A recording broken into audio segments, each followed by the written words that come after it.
Moi boas tardes. Noticias de última hora. Atopamos un grupo de rapazas compoñendo un rap para o ensino da lírica medieval.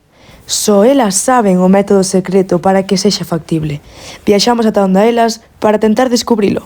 En directo. Noa.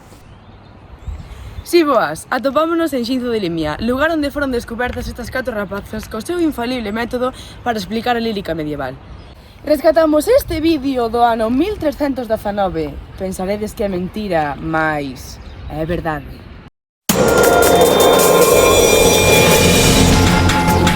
Ai, pois estaba onta á tarde coa facenda, as vacas, ovellas no monte, e pensei, como poderíamos facer algo para que as xeracións futuras aprenderan a nosa lírica dunha forma sinxela, a nosa cultura, para transmitirlo e que o aprendan. Ai, nena, por sinxelo non che vai ser.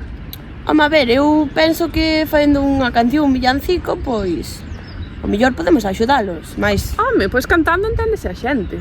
a música, pois sí, é un idioma universal. Pois xa está. E serán as novas xeracións as que utilicen este método tan infalible? Hoxe imos a falar da literatura medieval.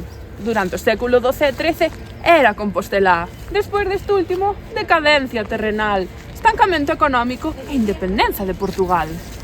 O galego antigo temos que explicar, mas antes diso debemos de avisar que o período literario foi fenomenal.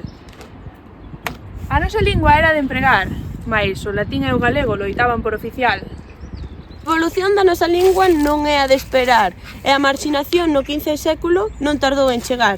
Mentres que en Portugal gozaban da expansión mundial, a nobreza foránea impuña o castelán. Falando da literatura, imos explicar os intérpretes das cantigas que aparecerán. Os trovadores compuñan e os xogales interpretaban, os segreis eran profesionais e as soldadeiras bailaban. Cantigas veñen da lírica provenzal, mais temos algunhas de orixe autóctona.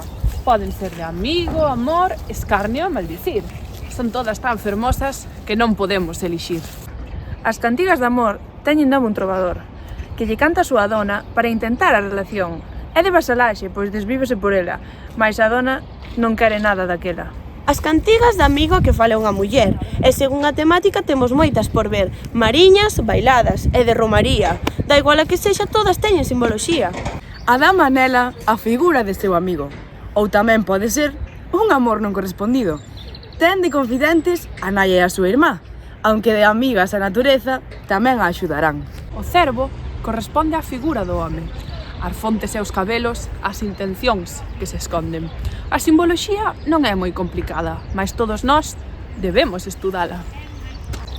As cantigas de escarnio e maldicir son reportaxes burlescas da forma de vivir, con recursos retóricos como símiles, metáforas, ironías simples de distinguir. As de escarnio teñen dobre sentido e as de maldecir son moi directas, mas ambas as dúas son de orixe burlesca. Atopamos o vídeo, pero tamén foi achado unha presentación das compoñentes que o gravaron. Eu fun o trovador que compuxo esta fermosa canción. Eu fun a xograr que interpretou. E máis eu, a soldadeira que axudou. Os anos, mellor dito, os séculos, non pasaron por min. Agora son presentadora e antes trovaba. Pero isto non é todo, ben atentos. A literatura medieval pode ser complicada, mas con esta regueifa aprenderala. Pero non podes dudar en estudala. E con este último verso, no las 4, dámola por rematada!